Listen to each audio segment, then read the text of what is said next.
You're watching TAG TV.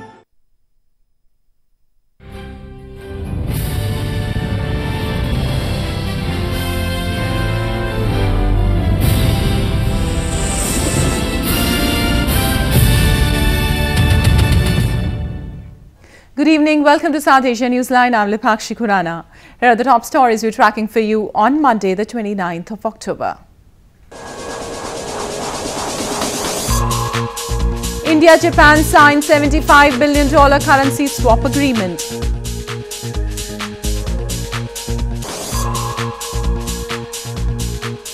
Pakistani court extends Shahbaz Sharifs' remand in corruption case.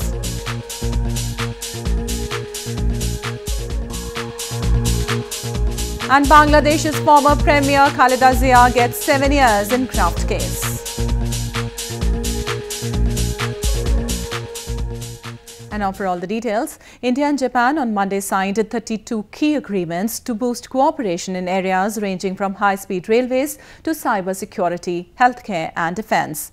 During delegation-level talks between the Prime Ministers of both the countries, the two sides also reiterated commitment for peace and prosperity in the Indo-Pacific area.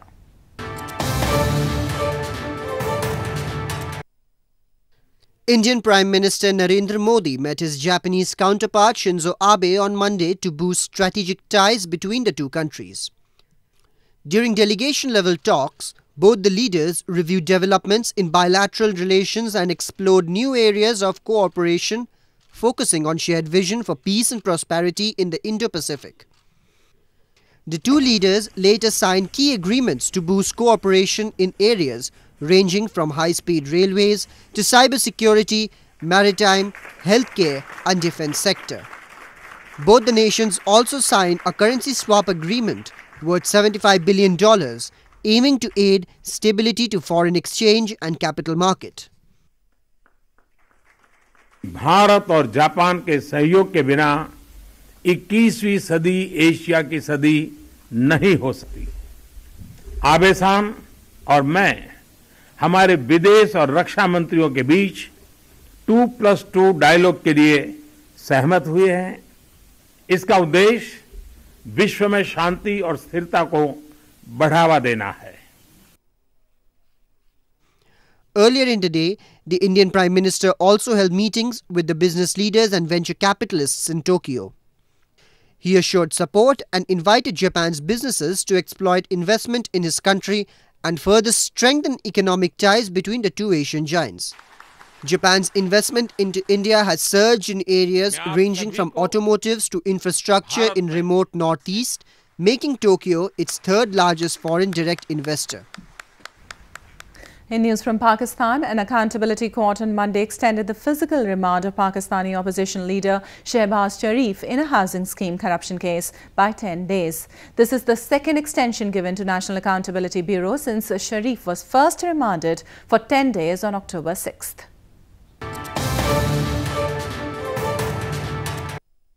An accountability court on Monday granted the National Accountability Bureau or NAB a 10-day extension in the physical remand of Pakistani opposition leader Shahbaz Sharif in a corruption case.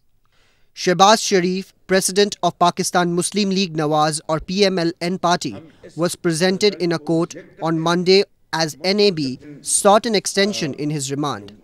This is the second extension given to NAB since Sharif was first remanded for 10 days on October 6th. The court had later extended the remand by 14 days on October 16th to interrogate Sharif for alleged corruption in a low-cost housing scheme when he was Chief Minister of Punjab province. NAB has accused that Sharif in 2014 illegally cancelled a contract with a construction company and sought to award it another company allegedly for a bribe. Sharif's political party said that the arrest was intended to weaken the party in the by-elections which were held on October 14th. Sindhi political activist recently expressed concerns over construction of mega dams by Pakistan on the Indus River and enforced disappearances of activists opposing these projects. Sindhis have long blamed that Pakistani security forces operate with impunity in Sindh and are involved in gross human rights violations. Sindhi political activist in London recently raised concerns over construction of mega dams by Pakistan on the Indus River and abduction of activists who were raising their voices against these projects. The World Sindhi Congress at its 30th annual conference on Sindh requested the international community to intervene to save the cultural identity of the Sindhi people. The activists said Pakistan is aggressively pursuing construction of mega projects and dams on River Indus without any consideration of rights of indigenous Sindhi people and the environment. Sindh is in the face of unprecedented abuses of human rights, which include the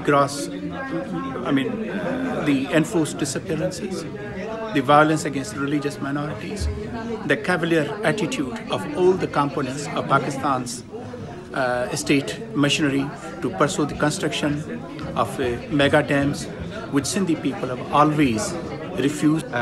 Enforced disappearances has been increased in Sindh in recent months, and we have genuine concerns about our political workers, our human rights activists, journalists, and this practice of enforced disappearances, where more than 1,200 cases of enforced disappearances has been reported in Sindh.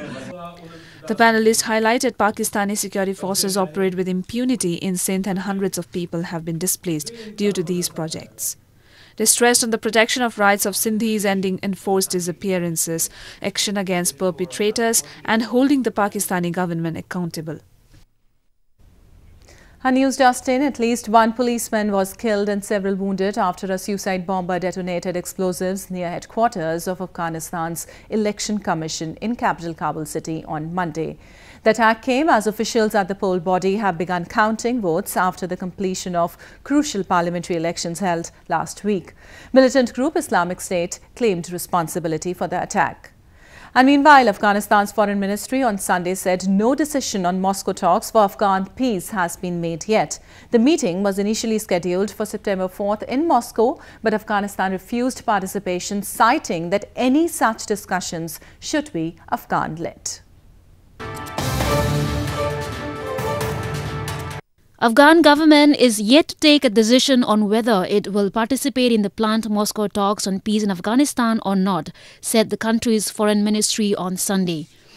A foreign ministry spokesperson said discussions about holding the talks are ongoing, but reiterated government's long-standing position that no breakthrough will emerge out of any talks unless the talks are Afghan-owned and Afghan-led. در مورد نشست مسکو روی چگونگیش حالا هم بحث جریان داره.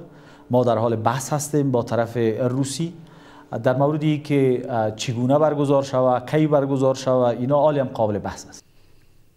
This comes after Pakistan on Saturday announced it would take part in the Moscow talks. Originally, the meeting was scheduled for September 4 in Moscow, but Afghanistan refused to attend, citing that any such discussions should be Afghan-led.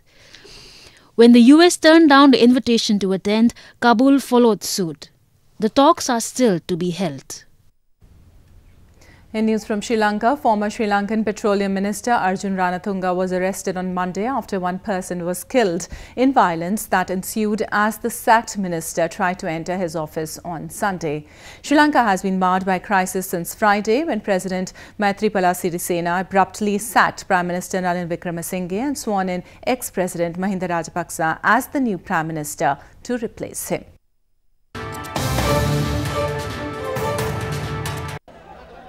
A political crisis in Sri Lanka took a deadly turn on Sunday, leaving one person killed when a sacked cabinet minister tried to re-enter his office. The incident took place after a group of protesters blocked the route of former Sri Lankan Petroleum Minister Arjuna Ranatunga as he arrived at Ceylon Petroleum Corporation for a meeting. Police said one of Ranatunga's security guards opened fire on the protesters, in which one person was killed and 3 injured. The guard has been arrested and an investigation is underway. සන්ධ්‍යා භාගයේදී අපිට තොරතුරක් ලැබෙනවා සේවකයන්ගේ අර්ජුන රණතුංග අමාත්‍යවරයා හිටපු අමාත්‍යවරයා ඇවිල්ලා කාර්යාල සියල්ලම අරලා විවෘත කරලා තමන්ගේ ලිපි ලේඛන රැගෙන යන උත්සාහ කරනවා කියලා. ඒ අවස්ථාවේදී අපි වෘත්තීය සමිතිය විදිහට අපේ කාර්යභාරය ඉටු කරන්න මේ ස්ථානයට පැමිණියා. පැමිණිලා සේවකයොත් එක්ක එකතු වෙලා අපි ඇතුළට ගියාට පස්සේ අපි ගිහිල්ලා මේක ඒගොල්ලන් එළියට දාලා මේ ප්‍රශ්න විසඳන්න හදද්දී ඒ පුද්ගලයා නියෝගයක් දෙනවා තමන්ගේ MSD එකේ නිලධාරියෙකුට සේවකයන්ට වෙඩි තියන්න කියලා. සේවකයෝ දෙන්නෙකුට පපුවට වෙඩි දීුවා. Sri Lanka has been plagued into crisis since Friday, when President Maithripala Sirisena abruptly sacked Prime Minister Ranil Wickremesinghe and swore in ex-President Mahinda Rajapaksa as the new Prime Minister to replace him. Rejecting the allegations of violating the constitution while making the appointments, Sirisena said the appointments were made totally in accordance with the constitution and on advice of the legal experts. He also added that no constitutional violation was done when appointments were made and removal was enacted. Moving on to news from Bangladesh, Bangladesh's former Prime Minister Khaleda Zia was sentenced to 7 years jail in a corruption case on Monday. The case was filed by an anti-corruption commission in 2011 against Zia and 3 others who were also sentenced to 7 years of jail. The verdict is the highest punishment under the existing law of Bangladesh.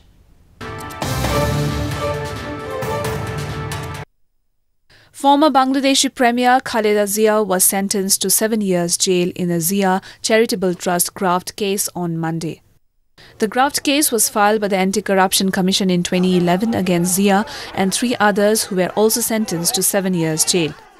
According to the case statement, the former Prime Minister and other 3 accused misused their power and raised funds for the trust from unknown sources.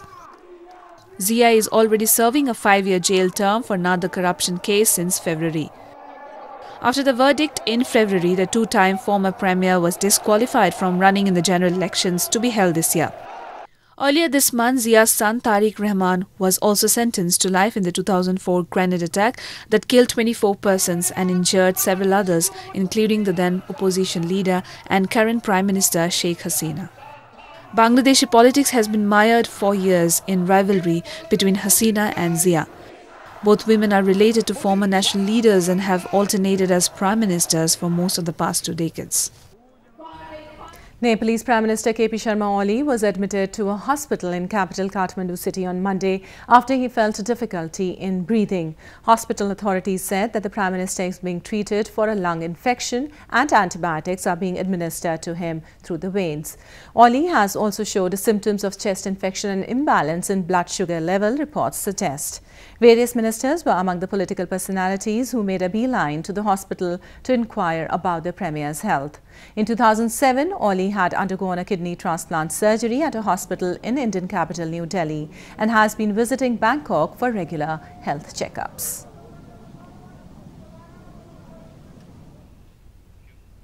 A 2-day-long Buddhist festival was organized recently in India's northern Ladakh region, in which monks performed traditional masked dance. Scores of people gathered at the famous Tikse Gompa monastery to witness the festival.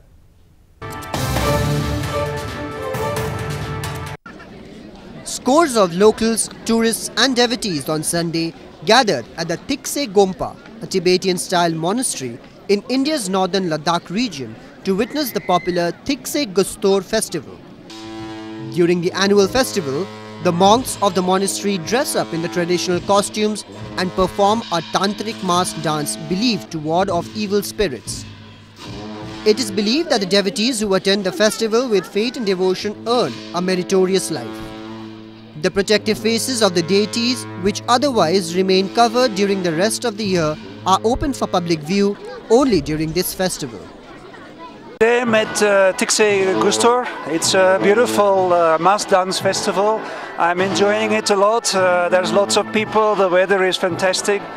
It's beautiful nowadays still to have this in Ladakhi culture. I think it's important to keep it, you know. I hope every year we can continue with this kind of beautiful spectacles. The festival concludes with the distribution of the sacrificial cake or torma during a ceremony known as Argham or killing. Well, that's all we have for you from South Asia this evening. Now our viewers can watch the show on SouthAsiaNewsline.com. You can also visit us on Facebook.com/SAsiaNewsline and follow us on Twitter @SAsiaNewsline. That's all in tonight's edition. We'll see you same time tomorrow. Good night.